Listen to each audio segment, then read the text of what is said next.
and welcome to our presentation for assessment number 3 in Introduction to Curriculum Theory and Practice. Our group will present on progressivism theory and its influence on Papua New Guinea's standard-based education. Progressivism theory is an educational theory that was developed by an American philosopher and educator, John Dewey, in the early 20th century, which focuses on student-centered learning. As a first speaker, I will briefly introduce the purpose of this presentation and explain why we have chosen this theory. And then my two colleagues will explain more about the analysis of progressivism and its application to standard-based education. After that, our last speaker will do the conclusion and recommendation. With that, the purpose of this presentation is to explain how progressivism theory influenced standard-based education in Papua New Guinea. With this foundation in mind, my colleague will now explain the key principles of progressivism and critically analyze how this theory informs the curriculum design and implementation in Papua New Guinea. Thank you. As mentioned earlier, progressivism theory is a way of teaching that mainly focuses on active participation by the students in class. So to have a meaningful and active participation, there are a number of key principles. Number one is learning by doing. Students are not just listening in class, but they are also doing class activities. Number two is student-centered. Lessons are based on students' interests and their needs. And number three is thinking and problem solving. Students are encouraged to ask questions. This will help them to think for themselves. And there are also other key principles like learning in real life, active participation, and learning together. So all these principles makes learning more active, meaningful, and useful in real life situations. So from the key principles, now we'll talk more on how progressivism theory, how it informs the curriculum design, and how it is implemented. So progressivism theory has a very strong influence on how the curriculum is designed and how it is taught in all the schools. So the first one, the curriculum design, learning what to teach. Progressivism theory encourages a flexible learning and a student-centered curriculum. Number two is the teaching methods, how it is taught. Teachers prepare learning that is active to do in class, like group work or discussions or projects. Or others can be the assessments, how the learning is measured. Progressivism theory encourages a continuous practical assessments like projects or investigations or observations. So basically, progressivism theory, it improves the learning by making it active and relevant because it has a very strong influence on how the curriculum is designed and how it is taught in all the schools. We talked on how progressivism theory, how it informs the curriculum design and its implementation. So now we'll add more to its classroom practices within SBC in PNG. So number one is learning by doing. Students learn best through experience and active participation. The SBC connection is students should apply learning in real life situations and know why they are learning it. An example to that is they don't just read about crops in their textbooks, but they're also out in the school farm or the school garden to plant the crops. Number two is student-centered. Students are not just listening in class, but they are also active participants. The SBC connection is teachers prepare lessons based on what the student should know and able to do. An example of that is group work, discussions, or projects. Number three is critical thinking and problem solving. Progressivism, it develops thinking skills. The SBC connection is it promotes critical thinking and problem solving. So a clear example to that is students should do investigations about issues that will help them to think. A clear example to that is in Papua New Guinea, we just had the fuel increased. So students should research and know what happened or what really happened to that and the fuel increase. So they will investigate and they will know why. And there are also other classroom practices like relevance to society or integrated curriculum, or continuous assessment. So basically, these are some of the classroom practices within SBC in PNG. Thank you, second speaker. I am going to elaborate more on the application of the progressivism theory to standard-based education in PNG. Number one, I will discuss how progressivism theory influences philosophy, structure, and the delivery of standard-based education in PNG. Firstly, we look at how progressivism theory influences philosophy of SB in PNG. There are four of them, but I'm going to explain only one. One is integral human development, learner-centeredness, relevance to life, equality, and participation.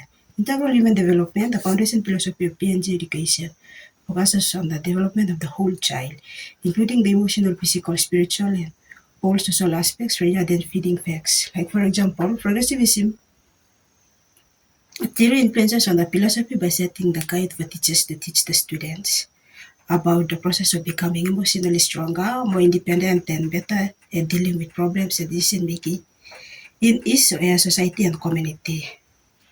Secondly, we look at how progressivism theory influences structure of standard-based education in PNG, and it influences in three ways too. Number one is 1+6 structure. Number two, removal of early selection and curriculum focus. I'm going to explain only one 166 structure. SB introduces a reform 166 structure, 1 year early childhood, prep, 6 years primary from grade 1 to 6, and 6 years secondary is from grade 7 to 12. Like, for example, business study teacher for grade 11 can teach making a living subject for grade 7. See how progressivism theory influences on delivery in three forms. One, continuous assessment. Two, participatory pedagogy, and contextualized learning. Only one, continuous assessment I'll explain. Delivery of SBE emphasizes assessment learning for guide teaching and assessment test. Learning encourages self-learning. Teachers are encouraged to use interactive and engaging teaching to encourage students to learn by doing. Like example, the progressivism theory guide the teachers teach students on learn by doing, like practical activity. Agriculture students create potato plot. Justify why progressivism theory is particularly relevant or challenging in PNG reform. Firstly, explain progressivism theory is relevant in PNG reform, and I'll explain only one, decolonization and cultural relevance. Progressivism theory is relevant in PNG reform after independence. Progressivism was seen as a way to get rid of teacher-centered colonial teaching style and make schooling more relevant to local community life. A teacher-centered colonial teaching style is an Australian education system using English as a medium of instruction, which forced students to abandon their local knowledge, language, and cultural values, promoting a deficit narrative where Melanesian language was deemed inferior. Therefore, according to Matane Report, 1986, South to Ground Education introduced 3 years of elementary education, prep, grade 2, taught in local language, vernacular, before transiting to English in grade 3. The key components of this reform are to reclaiming identity, conceptualized learning, and community voice. This reform was a deliberate attempt to use progressive education philosophies to decolonize the mind and education culturally grounded. Therefore, progressivism theory is relevant in PNG reform. B. Why progressivism is challenging? There are four of them.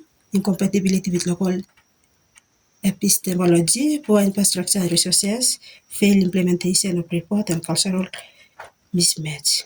For infrastructure and resources, progressivism methods require resources, training, and materials that are often available, sustainable in remote areas. I'm going to explain the strength of progressivism theory. And there are five of them. Number one, development of critical thinking, the social and collaborative skills, individualized learning, active engagement, high motivation, and five, and holistic development. Okay, here we look at how limitation of progressivism theory in 5 ways.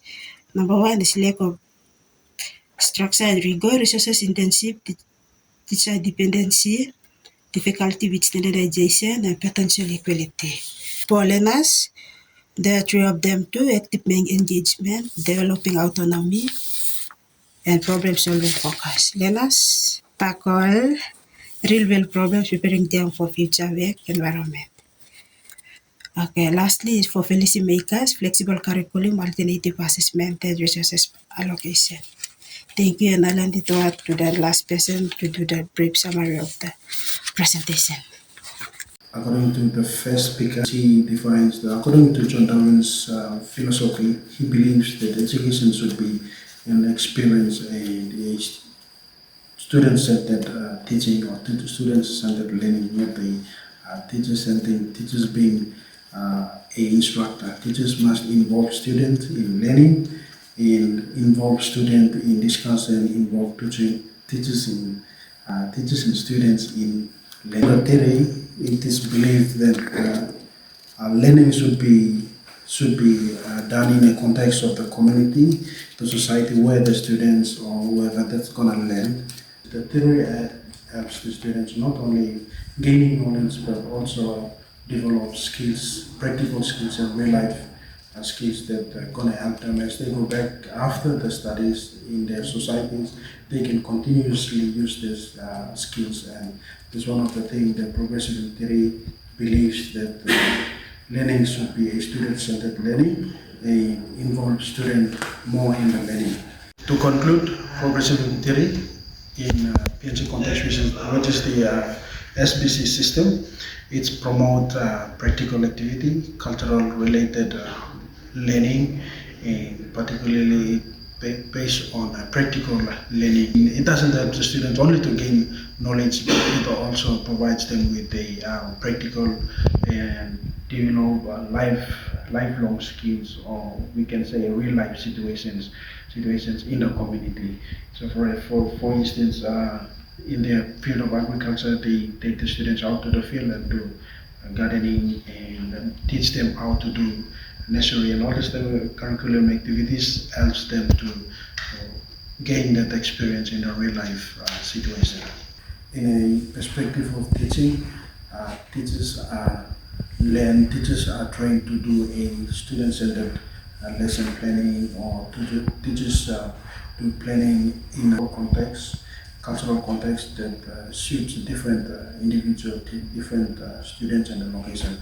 For example, teaching in the local areas, like in the remote areas, they teach in a context that suits the students, in a context where they can relate to their life situation, where the background that they come from, and have a more understanding of what the teacher is teaching in the classroom.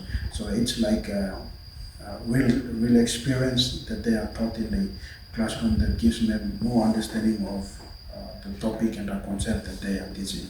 So basically, this progressive theory, it provides a platform for students to have a dialogue between themselves in a group discussion, which is a student-centered learning. It provides them with the opportunity to learn and think out of the box, think beyond what the teacher has said in a form of discussion and all this one. So according to John Darwin's beliefs and theory, it says that the progressive theory, it says that student-centered and student-centered learning is very important